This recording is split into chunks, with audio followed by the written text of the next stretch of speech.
протокол боюнча бул таптакыр жокко чыгарыш керек мунучу. Бул менин жекече оюм. 24-27-89 жылкы келишимдердин, протоколдордун юридикалык күчү жок.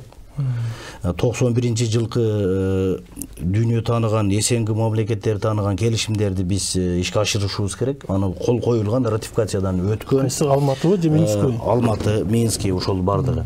Анан эми Тажикстан өзүнүн картасында деле ворог анклав, азыр дагы ворог анклав.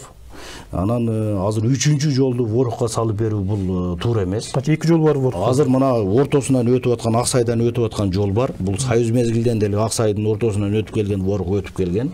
Айлантасына ошо күн батыш жагынан дагы жол салып бергенбиз.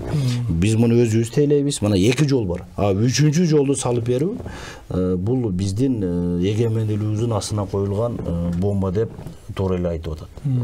Ошон үчүн кесипкөй ишти билген, негизи эле мындай баягы кошуна мындай кыянатчылык кылгандан кийин ушундай сүйлөшүүлөрдү токтотуп туруш керек болчу да.